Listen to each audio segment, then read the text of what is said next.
میں آپ کو ذرا اس جو انسانوں میں سے انسان دشمنی کا جن کا سب سے بڑا رول ہے، میں ان کی 2000 سالہ تاریخ کا آپ کے سامنے نقشہ رکھنا چاہتا ہوں۔ ان 1400 سال کا تو میں نے صرف 4 آپ کو پوائنٹس بتائے۔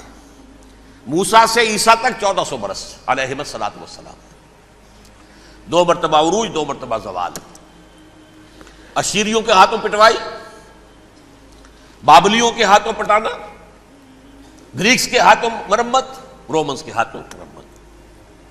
یہ جو 2000 سال ہیں، کیونکہ اب تو ظاہر بات ہے 21ویں صدی شروع ہو گئی، 20 صدیاں حضرت مسیح کو پوری ہو گئیں۔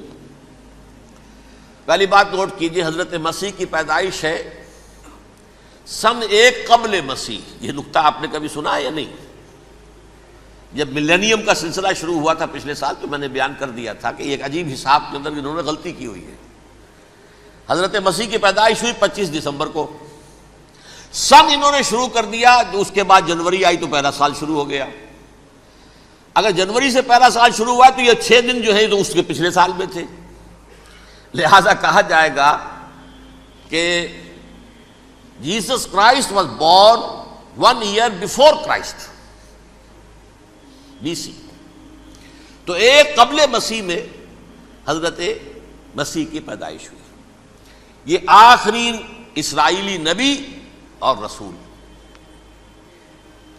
یہودی علماء کی مخالفت، دشمنی، سولی پر چڑھوا دینا میں بیان کر چکا ہوں۔ سن 33 عیسوی میں جبکہ حضرت مسیح کی عمر 33 برس تھی، اللہ تعالیٰ نے انہیں زندہ آسمان پر اٹھا لیا، لیکن یہودیوں نے اپنے خیال کے مطابق انہیں سولی پر چڑھوا دیا، ان کی موت واقع ہو گئی۔ اگرچہ اس کے بعد یہ اختلاف ہے ان میں، یہودی کہتے ہیں وہ سولی پر چڑھ گیا، ختم ہوا، مر گیا، عیسائی کہتے ہیں نہیں، انتقال ہوا ہے مسیح کا صلیب پر، لیکن پھر وہ دوبارہ زندہ ہو گئے ہیں۔ ان کی لاش ایک غار میں رکھ دی گئی تھی، وہاں ریزریکشن ہو گیا، ان کا باعث بعد الموت وہیں ہو گیا، اور پھر انہیں اللہ نے زندہ آسمان پر اٹھا لیا۔ تو ہمارے اور عیسائیوں کے درمیان نوٹ کر لیجئے، یہ چیز مشترک ہے کہ حضرت مسیح آسمان پر زندہ اٹھائے گئے۔ فرق کیا ہے؟ وہ سمجھتے ہیں کہ سولی دیے گئے، سولی پر مرے، پھر زندہ ہوئے، پھر گئے۔ ہم سمجھتے ہیں کہ نہیں، وما صلبوہ وما قتلوہ، انہوں نے نہ صلیب دے سکے انہیں اور نہ انہیں قتل کر سکے، بل رفع اللہ الیہ، اللہ نے اٹھا لیا۔ پھر ہمارا اور یہ اس کا عیسائیوں کا ایک اور اتفاق ہے، سیکنڈ کمنگ آف جیسس، حضرت مسیح دوبارہ آئیں گے، یہ عیسائیوں کا بھی عقیدہ ہے اور ہمارا بھی۔ بہرحال تو جیسا کہ میں نے عرض کیا کہ اس وقت یہ عذاب استیصال، عذاب اکبر کے مستحق ہو چکے تھے، لیکن اللہ نے ان کی مدت دراز کی ہے، لیکن ان پر دنیاوی عذاب کا ایک کوڑا جو ہے اللہ تعالیٰ کی طرف سے اسی وقت برسا۔ دنیاوی عذاب دنیا میں رہتے ہوئے ختم نہیں کیا گیا۔ 37 برس بعد حضرت مسیح کے رفع سماوی کے 37 برس بعد سن 70 میں یہودیوں نے بغاوت کی رومیوں کے خلاف۔ رومی ٹائٹس جنرل تھا ایک، اس نے پھر جو حملہ کیا ہے، 1,33,000 یہودی ایک دن میں قتل کیا یروشلم میں، اور ہیکل سلیمانی گرا دیا۔ وہ ہیکل پہلے بھی گرا تھا، پہلے 1400 سال کے دوران میں بھی نبوکدنضر نے گرایا تھا، لیکن پھر اس کے 150 سال بعد انہوں نے دوبارہ بنا لیا تھا، اس لیے وہ اسے سیکنڈ ٹیمپل کہتے ہیں۔ پہلا ٹیمپل جو حضرت سلیمان نے بنایا تھا، نبوکدنضر نے گرا دیا 587 قبل مسیح میں، پھر دوبارہ انہوں نے 150 سال کے بعد بنا لیا۔ وہ اس تاریخ کا حصہ ہے، میں نے جس کے بارے میں آپ کو تفصیل نہیں بتائی۔ اس میں یہ ہوا سن 70 میں وہ گرا دیا گیا، وہ آج تک گرا پڑا ہوا ہے۔ نمبر 2 یہ کہہ دیا گیا کہ یہودیوں اس ارض فلسطین سے نکل جاؤ، تم یہاں نہیں رہ سکتے اب۔ لہذا جس کا جہاں سینگ سمایا چلا گیا، یورپ میں چلے گئے، ایشیا میں آ گئے، عرب میں آ گئے یہ 3 قبیلے جو رات بھی میں نے عرض کیا تھا، بنو قینقاع، بنو نذیر اور بنو قریظہ، یہ وہاں سے آ کے مدینے میں آباد ہو گئے۔ جس کا جہاں سینگ سمایا، افریقہ میں، ہندوستان میں، جہاں چلے گئے۔ ڈایاسپورا اسے کہتے ہیں، وہ آپ نوٹ کر لیجئے اس لفظ کو، ڈایاسپورا۔ ہمارا دور انتشار، جبکہ ہمیں ہماری اصل سرزمین تو فلسطین ہے، حضرت ابراہیم کا مسکن، حضرت اسحاق حضرت یعقوب کا مسکن فلسطین، یہ ہے ہماری اصل جاگیر، یہ تو ہماری جدی پشتی جاگیر ہے، لیکن یہاں سے نکال دیے گئے سن 70 عیسوی میں، اور وہاں سے لے کے 1917 تک ان کا ڈایاسپورا جاری رہا۔ یہ دور انتشار ہے۔ اس دور انتشار کے اب چند حصے ہیں جس کو میں چاہتا ہوں کہ آپ علیحدہ علیحدہ سمجھ لیں۔ دور انتشار کا جو پہلا جو ہے تقریباً 300 برس رومی حکمران تھے، وہ یہودیوں کے بھی دشمن تھے اور عیسائیوں کے بھی دشمن تھے، عیسائی اور یہودی ایک دوسرے کے بھی دشمن تھے، لیکن رومی سمجھتے تھے کہ یہ ایک ہی تھیلی کے چٹے بٹے ہیں۔ رومیوں کے نزدیک عیسائی بھی یہودیوں ہی کا ایک فرقہ تھے، کوئی علیحدہ مذہب تو تھا ہی نہیں، لہذا رومی جو ہیں رومنز وہ ان دونوں کو ستاتے تھے، مارتے تھے، اور یہ آپس میں لڑتے تھے، یہودی عیسائیوں کو مارتے تھے، عیسائی یہودیوں کو مارتے تھے۔ یہ ہے 300 برس تک کی تاریخ۔ سن 300 عیسوی میں کیا ہوا؟ ایک معجزہ ہو گیا۔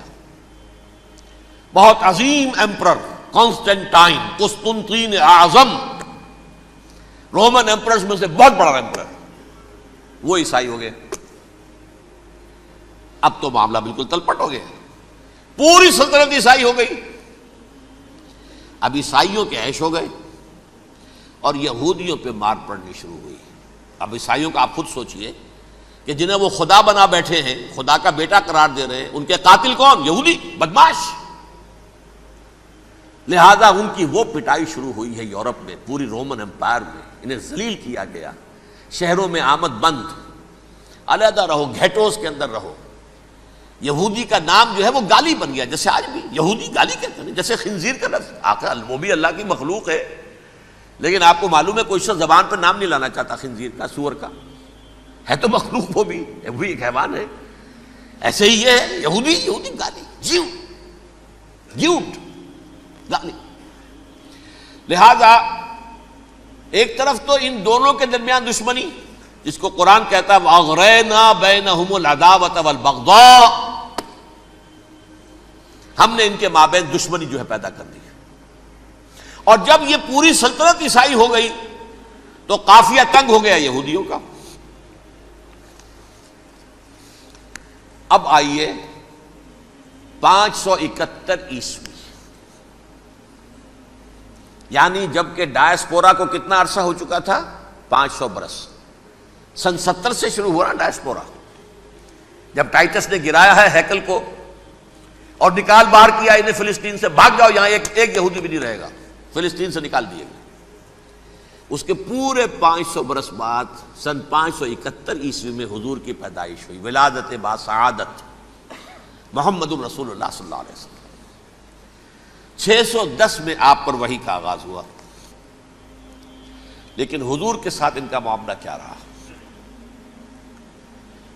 اول تو جبکہ حضور ابھی مکے ہی میں تھے، یہودیوں نے ریشہ دوانیاں شروع کر دی حضور کے خلاف۔ قریش مکہ کو سکھاتے تھے، پڑھاتے تھے، ان سے یہ پوچھو، ان سے یہ پوچھو، انہیں اس طرح تنگ کرو، ان سے یہ امتحان لو، یہ آپ کے علم میں ہے۔ سورہ بنی اسرائیل میں، سورہ کہف میں وہ سوالات جو امتحانی سوالات آئے تھے، ذوالقرنین کون تھا، اصحاب کہف کون تھے، تم رسول بنے پھرتے ہو تو بتاؤ، اور یہ روح کی حقیقت کیا بتاؤ، یہ ساری ریشہ دوانیاں کر رہے تھے بیٹھے ہوئے ابھی وہیں پر، حضور ابھی پہنچے بھی نہیں۔ ہجرت فرما کر حضور تشریف لے آئے تو حضور نے، جسے ماسٹر سٹروک کہا جائے گا، یعنی اسٹیٹس مین شپ کا ماسٹر سٹروک، آپ نے مدینے میں آتے یہودیوں کے ساتھ پیکٹ کر دیا، جوائنٹ ڈیفنس پیکٹ آف مدینہ، کہ اگر مکے والے ہم پر حملہ کریں گے تو ہم مل جل کر ایک قوم کی حیثیت سے مقابلہ کریں گے۔ یہ میثاق مدینہ کہلاتا ہے، جس کے بہت غلط معنی پہنائے جا رہے ہیں آج کل۔ بہرحال میں موضوع میرا چونکہ یہ نہیں، میں ادھر نہیں جاؤں گا، لیکن ہوا کیا؟ ہر مرتبہ یہ خیانت کے مرتکب ہوئے، ان نے جو عہد کیے تھے ان سے پھرے، اندر ہی اندر سازش، ریشہ دوانی، حضور کی بدترین دشمنی۔ سورہ نساء کی آیت نمبر 12 میں 14 میں 13 میں فرمایا ہے لا تزال تطلع علی خائنۃ منہم، اے نبی ہمیشہ آپ کے علم میں ان کی طرف سے خیانتیں، بددیانتیاں آتی رہیں گی. اور بار بار وہ مسلسل جنگ کی آگ بھڑکاتے تھے. قریش کو دعوت دیتے، آؤ آؤ آؤ ہم اندر سے بغاوت کر دیں گے، تم آؤ تو صحیح، ختم کریں محمد کو اور اہل ایمان کو صلی اللہ علیہ وسلم ورضی اللہ تعالی عنہم اجمعین. لیکن پھر جب وہ آتے تھے تو یہ دبک جاتے تھے، ان میں ہمت نہیں تھی، میدان کے مرد نہیں رہے تھے. یہ سورہ حشر میں ان کا نقشہ کھینچا گیا ہے. کھلے میدان میں مقابلے کی اس کے اندر صلاحیت ہی نہیں ہے. یہ تو فصیلوں کے پیچھے سے، جیسے عورتیں کہیں دیہات میں لڑائی ہوتی ہے تو مرد جو ہے گلیوں میں لڑتے ہیں، عورتیں اوپر سے پتھر پھینکتی ہیں، بس وہ کام یہ کر سکتے تھے. من ورائے جدر، فصیلوں کے پیچھے سے، جنگ میں میدان میں نہیں آ سکتے. بہرحال قرآن مجید میں ہے یہ سورہ مائدہ کی آیت نمبر 64، کلما اوقدوا نارا للحرب اطفاها اللہ. اکثر و بیشتر مواقع پر تو یہ جب آگ بھڑکاتے تھے جنگ کی، اللہ اسے بجھا دیتا تھا. لیکن بہرحال اس کے باوجود جنگیں ہوئی، غزوہ بدر، غزوہ احد ہوئی کہ نہیں؟ یہ ساری اس اصل شرارت ہوئی. اور اس کے نتیجے میں حضور نے پھر ایک ایک کر کے 3 قبیلوں کو سزا دی. غزوہ بدر کے فوراً بعد بنو قینقاع نکالے گئے مدینے سے، غزوہ احد کے فوراً بعد بنو نذیر نکالے گئے، اور غزوہ احزاب کے بعد بنو قریظہ نکال دیے گئے. یہ تو میں نے آپ کے سامنے رکھ دیا صرف حضور کے زمانے میں ان کا کیا رویہ رہا. دشمن، رات بھی ہم نے وہ آیت پڑھی تھی، لَتَجِدَنَّ أَشَدَّ النَّاسِ عَدَاوَةً لِلَّذِينَ آمَنُوا الْيَهُودُ وَالَّذِينَ أَشْرَكُوا. اہل ایمان کی دشمنی میں شدید ترین تم پاؤ گے یہودیوں کو اور مشرکین. مشرکین بھی بعد میں ہے، پہلے یہودی. حضور کے بعد کیا ہوا اب یہ نوٹ کیجئے، یہ ان کی تاریخ کا دوسرا دور. حضرت عمر رضی اللہ تعالیٰ عنہ قائد خلافت ہے. بیت المقدس کا محاصرہ کیا گیا، فصیل بڑی اونچی، شہر اندر سے سیلف سفیشینٹ، حملے کا راستہ کوئی نہیں، محاصرہ طول کھینچ رہا ہے، لیکن ان کے پاس رسد بھی موجود ہے، پانی بھی موجود ہے، وہ دروازے بند کر کے بیٹھے ہوئے ہیں. بالآخر اللہ تعالیٰ کی مشیت کا ظہور کیسے ہوا؟ ان کے کچھ علماء آئے فصیل پر، کہا دیکھو مسلمانوں، تم قیامت تک بھی یہاں پڑے رہو گے محاصرہ کر کے ہمارا، یہ شہر فتح نہیں ہوگا. ہاں ایک درویش بادشاہ کے ہاتھوں یہ شہر فتح ہونا ہے، لیکن تمہارے اندر ہمیں وہ نظر نہیں آ رہا. ابو عبیدہ بن الجراح رضی اللہ تعالی عنہ، امین هذه الامہ، ان کا فوراً ذہن گیا وہ درویش بادشاہ مدینے میں بیٹھا ہوا ہے عمر رضی اللہ تعالی. اب ایک اور عمر بھی ہے جو قندھار میں بیٹھا ہے. نقشہ وہی ہے، سادگی کی حد تک نقشہ وہی، بالکل وہی، اپنی آنکھوں سے دیکھا ہے وہی سادگی. عمر اول، عمر ثانی تھے عمر بن عبد العزیز. اب ایک اللہ کے فضل سے اللہ تعالیٰ ایدہ اللہ بنصرتہ، اللہ تعالیٰ ان کی نصرت فرمائے، دشمنوں کو ان کے مقابلے میں نیست و نابود کرے. انہوں نے ریکویسٹ بھیج دی کہ حضور تشریف لائیے، یہ شہر فتح ہو جائے گا. وہ ہے سفر تاریخی، اتنا طویل سفر، تقریباً 700 میل، ایک اونٹ، ایک خادم، ایک منزل پہ امیر المومنین اوپر بیٹھے، خادم آگے چل رہا ہے، اگلی منزل پہ خادم اوپر بیٹھا ہے، امیر المومنین آگے جا رہے ہیں. اور جب پہنچے ہیں تو وہ باری تھی خادم کی. انہوں نے ہاتھ جوڑ دیا، حضور خدا کے لیے تم کیا کہیں گے لوگ، وہ میرا برا حال کر دیں گے، تمہیں شرم نہیں آئی؟ امیر المومنین پیدل آگے چل رہے ہیں نکیل پکڑ کر، اور تم بیٹھے ہو اوپر براجمان ہو. حضرت عمر فرمایا الدور دورک، نہیں باری تمہاری ہے، بیٹھ. اس حال میں پہنچے ہیں. اور پھر یہ کہ ابو عبیدہ بن الجراح آئے ہیں، استقبال کیا ہے تو دیکھا ہے اس حال میں چلے آ رہے ہیں. عمر نکیل پکڑے ہوئے چلے آ رہے ہیں، اور کہتے ہیں کہ کہیں کیچڑ ویچڑ تھا، جوتے خراب ہو گئے تھے، وہ بھی اتار کے ہاتھ میں پکڑے ہوئے، کپڑے تو تھے ہی پھٹے ہوئے. انہوں نے کہا بھی حضرت ابو عبیدہ نے، دیکھیے یہ بڑا متمدن ملک ہے، بڑا مہذب علاقہ ہے، یہ آپ ذرا حلیہ اپنا دوست فرما لیں تب جا کے پیش ہم آپ کو کریں گے.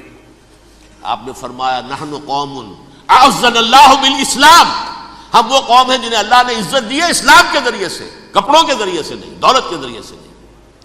اسی حال میں گئے ہیں، اوپر سے انہوں نے کھڑے ہو کر نشانیاں دیکھی ہیں، اپنی کتابیں کھولی، ہاں یہ وہی ہیں، اچھا لو جی سرنڈر، شہر تمہارے ہاتھ میں۔ خون کا ایک قطرہ نہیں بہا اور بیت المقدس فتح ہو گیا۔ لیکن اس وقت حضرت عمر نے ایک نرمی یہ کی کہ یہودیوں کے لیے بھی اسے اوپن سٹی قرار دے دیا۔ یہ احسان عظیم حضرت عمر کا، اس سے پہلے یہودی آ ہی نہیں سکتا تھا، داخل ہی نہیں ہو سکتا تھا، وہاں وہ آ کر وزٹ نہیں کر سکتا تھا، زیارت نہیں کر سکتا تھا اپنے مقدس مقامات کی۔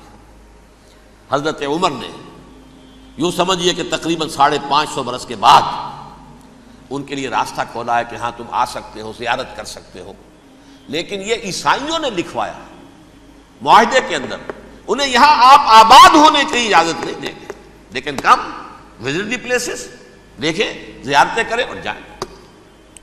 یہ معاہدہ حضرت عمر کا ہے رضی اللہ تعالیٰ، جو پھر خلافت راشدہ کے بعد بنو امیہ نے بھی اس کو آرڈر کیا، بنو عباس نے کیا، پھر جو ہمارے یہ ترکوں میں اندر خلافت آئی تو ترک خلفاء نے بھی اس معاہدے کی پوری پابندی کی۔ فلسطین میں آ سکتے ہیں یہودی، صرف زائرین کی حیثیت سے، وہاں آباد نہیں ہو سکتے۔ اب آئیے اگلا دور آیا حضرت عثمان کا دور خلافت۔ یہ ہے وہ وقت کہ اب یہود نے امت مسلمہ کی پیٹھ میں چھرا گھونپا۔ وہ کیسے؟ ایک یہودی عبداللہ ابن سبا اسلام کا لبادہ اوڑھ کر آ گیا، معاشرے کا جائزہ لے لیا، ان میں بنو ہاشم اور بنو امیہ میں جو پرانی کشاکش تھی اس کے کچھ نہ کچھ جراثیم باقی ہیں، اگر ان کو ذرا بھڑکا دے تو مسلمانوں میں انتشار پیدا ہو جائے۔ کہا یہ عثمان کون ہے؟ یہ تو بنو امیہ میں سے ہے، یہ حق تو بنو ہاشم کا ہے، خلافت ان کے پاس ہونی چاہیے، محمد کے تو رشتہ دار وہ ہے صلی اللہ علیہ وسلم۔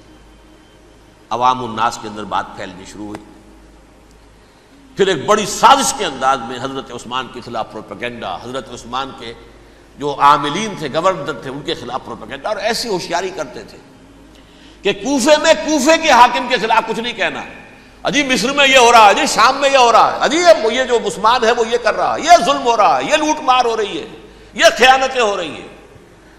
اب نہ تو اس زمانے میں مینز آف کمیونیکیشن، کیسے تصدیق کریں؟ افواہیں تو آپ آج کراچی کے اندر شروع ہو جائے تو پتہ نہیں چل سکتا کسی کو کہ کیا اس میں صداقت ہے، کیا جھوٹ ہے، اور بری بات جو ہے فطرت انسانی کی کمزوری ہے، وہ فوراً قبول کرتا ہے، کسی کے بارے میں اچھی بات ماننے کو تیار نہیں ہوتا، لیکن بری بات تو فوراً تیار۔ بہرحال یہ فتنہ انہوں نے اٹھایا، حضرت علی کی الوہیت کا فتنہ اٹھایا، حضرت عثمان کے خلاف الفتنۃ الکبریٰ برپا کیا، حضرت عثمان شہید ہوئے، اس کے بعد 5 برس تک مسلمان ایک دوسرے کی گردنیں کاٹتے رہے، باہمی خانہ جنگی ہوئی، امت کو وہ زخم لگایا ہے جو آج تک جس سے خون رس رہا ہے۔ یہ شیعان عثمان اور شیعان علی تھے جو بعد میں پھر سنی اور شیعہ ہو اور آج تک ہے۔ فتنہ کس نے جگایا؟ ایک عبداللہ ابن سبا یہودی اور اس کے کارندے، شیطان کا ایجنٹ، اور انسانوں میں سے بھی اس کے جو بھی حواریین تھے اور شیطانوں کے اندر سے بھی تھے، انہوں نے بھی اس آگ کو بھڑکایا۔ یہ آپ سوچ لیجئے کہ یہ کس نے وہ زخم لگایا؟ یہودی۔ اگلا دور آیا، خلافت راشدہ ختم ہوئی، بنو امیہ کا بھی دور کافی گزر گیا۔ طارق ابن زیاد 712 عیسوی میں حملہ کرتے ہیں اسپین پر۔ اسپین اس وقت عیسائیت کا بہت بڑا گڑھ، بڑے کٹر ترین عیسائی جو ہے وہ اسپین میں تھے، لہذا یہودیوں کی وہاں بہت پٹائی ہوتی تھی، یہ میں بتا چکا ہوں، دشمنی تھی ان کی تو چلی آ رہی تھی عیسائیوں کے ہاتھوں یہودیوں کی، وہ تو سن 300 عیسوی سے ایمپرر کانسٹنٹائن کے بعد سے شروع ہو گئی تھی۔ اس حوالے سے یہودیوں نے اس وقت چالاکی یہ برتی، کچھ راستے واسطے بتائے، کچھ مدد کی طارق ابن زیاد کی۔ طارق ابن زیاد نے انہیں اپنا محسن سمجھا، ہسپانیہ فتح ہو گیا تو یہودی چونکہ محسنین کی فہرست میں آ چکے تھے، انہیں بہت اقتدار نصیب ہوا، بڑی سپورٹ مسلمانوں نے دی۔ ان کے بڑے بڑے علماء جو ہیں اسی دور کے اندر پیدا ہوئے، بڑے بڑے تھنکرز ان کے اسی دور میں پیدا ہوئے۔ بن گوریون جو کہ ایک وزیر اعظم تھا اسرائیل کا، اس نے یہ لکھا ہے اپنی کتاب میں، Muslim Spain was the golden era of our diaspora. وہ ڈائسپورا جو 70 عیسوی سے شروع ہوا تھا اور 1917 عیسوی تک جاری رہا ہے، اس میں سے گولڈن ایرا ہمارا جو تھا وہ مسلم اسپین تھا. ہسپانیہ میں بیٹھ کر ہم نے عیش کیے. لیکن وہاں سے انہوں نے اور جو کچھ کیا، یہ تو داستان کے تو بہت سے گوشے ہیں، لیکن میں جس اسٹریٹ لائن میں چل رہا ہوں اس کے اعتبار سے ایک بات سمجھ لیجیے. وہاں بیٹھ کر انہوں نے اب عیسائیت کی پیٹھ میں چھرا گھونپا، پروٹیسٹنٹ مذہب پیدا کیا، تقسیم کر دیا. جیسے شیعہ سنی کی تقسیم، عبداللہ ابن سبا، رومن کیتھولک اور پروٹیسٹنٹ کی تقسیم، یہودی علماء. ہوتا کیا تھا؟ ہسپانیہ کی یونیورسٹیاں ہیں، کارڈووا میں ہے، ٹولیڈو میں ہے، گریناڈا میں ہے، غرناطہ، قرطبہ، تولیتلا، اور وہاں آتے تھے لوگ. فرانس سے چلے آ رہے ہیں نوجوان پڑھنے کے لیے، جرمنی سے چلے آ رہے ہیں، اٹلی سے چلے آ رہے ہیں. 3 ہی ملک قریب ترین پڑھتے ہیں سینٹرل جو یورپ کے ہیں. یہاں پر جو ہے وہ اسلام جو نور پھیلا رہا تھا اس سے بھی مستفیض ہوئے. جہالت کے جو ہے پردے ان کے وہ چھٹے.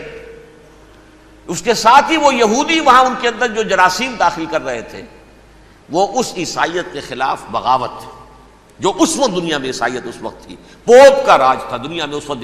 یورپ میں جو عیسائیت تھی اس میں ایک طرف بادشاہ تھے، لیکن بادشاہوں کی حیثیت وہاں پر یوں سمجھ لیجئے کٹ پتلیوں کی تھی. اصل قوت پوپ کے ہاتھ میں تھی.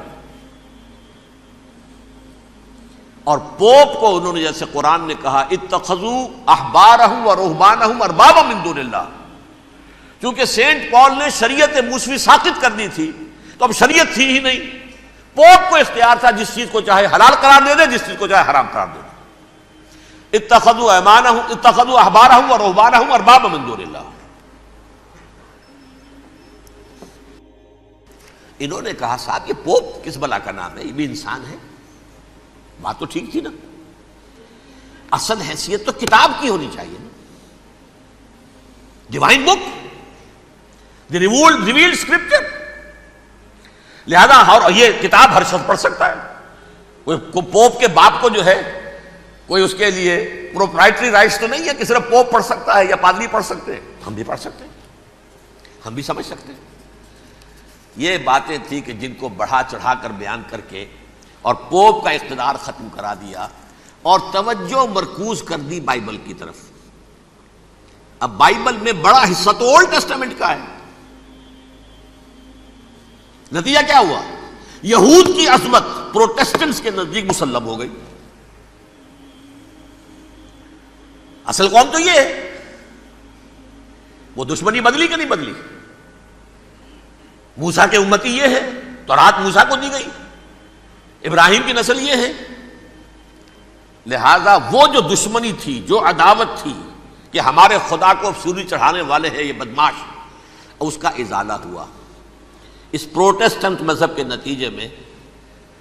یہ میں اب آپ کو بتاتا ہوں کہ ایک نتیجہ وہ نکلا ہے جسے برٹرنڈ رسل نے بیان کیا ہے.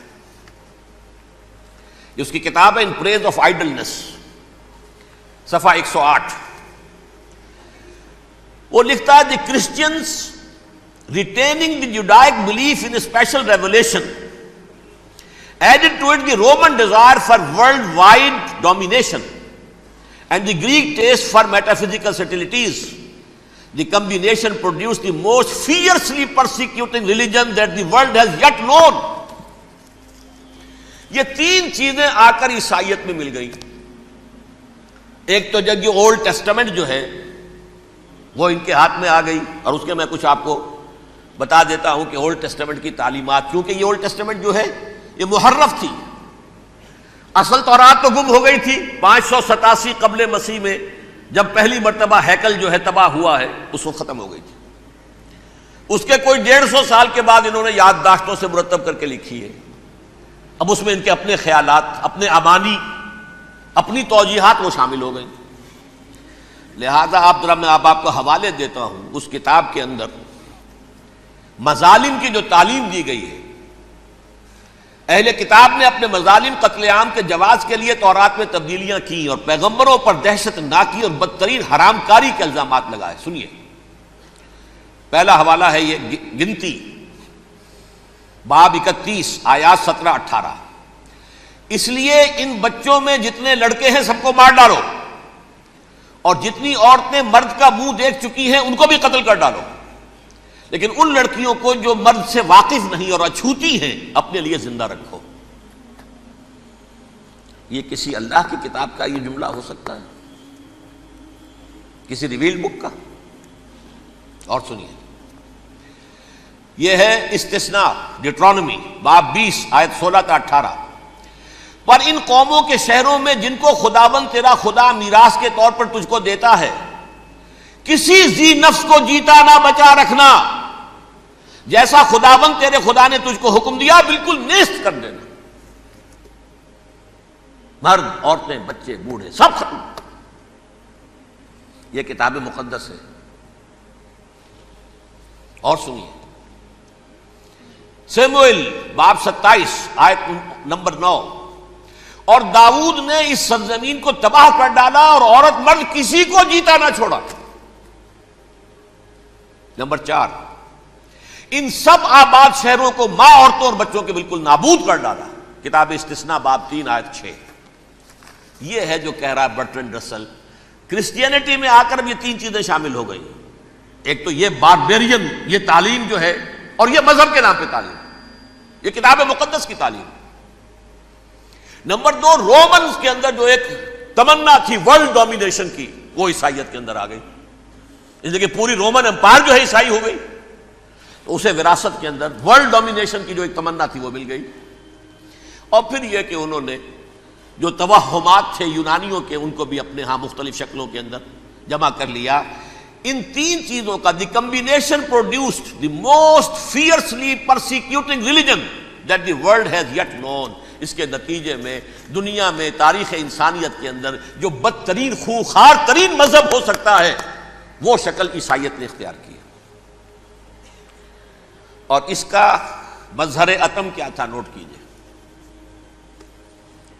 صلیبی جنگیں. ایک بات ٹائم ٹیبل کے اعتبار سے نوٹ کر لیجئے گا. فرسٹ ملینیم ختم ہوا، سیکنڈ شروع ہوا. ان کے 1000 سال ختم ہوئے تو 11ویں صدی میں سیکنڈ ملینیم شروع ہوا، تو پہلی صلیبی جنگیں ہوئی. لاکھوں مسلمان قتل کیے. صرف یروشلم کے اندر اتنا خون بہایا ہے کہ خود ان کے ہسٹورینز لکھتے ہیں کہ جب ان صلیبیوں نے جب گھوڑوں کے ساتھ وہ چل رہے تھے گلیوں میں، تو ان کے گھوڑوں کے گھٹنوں تک خون کی ندی بہ رہی تھی. جہاں سے گزرے ختم کرتے چلے گئے، آبادیاں کی آبادیاں ختم کر دی. اگرچہ اس کروسیڈ میں گیہوں کے ساتھ گھن بھی پسا، یہودی بھی بہت مارے گئے. یہ فرانس سے، جرمنی سے جب یہ کروسیڈرز آ رہے تھے، 3000 میل کا سفر طے کر کے آئے تھے. سوچئے تو صحیح. اربن ثانی پوپ جو تھا، آگ لگا دی تھی اس نے پورے یورپ کے اندر. شرم سے ڈوب مرو، تمہارے مقدس علاقے مسلمانوں کے ہاتھ میں. انفیڈلز، یہ کافر، یہ مرتد، یہ ملحد. مسیح جہاں پیدا ہوا، مسیح کو جہاں سولی دی گئی، وہ کہاں ہے؟ ان کے ہاتھ میں. وہ آگ لگائی ہے. 3000 میل کا فاصلہ طے کر کے یہ قومیں آئی ہیں وہاں، اور جو تباہی مچائی ہے انہوں نے. تاریخ انسانی میں ایسی بربریت کی کوئی مثال. اور یہ ان کے اپنے ہسٹورینز لکھتے ہیں. شرم کے مارے ایسے محسوس ہوتا ہے جیسے ان کی گردنیں جھکی جا رہی ہیں. لکھتے ہیں صلی اللہ علی محمد صلی اللہ علیہ وسلم.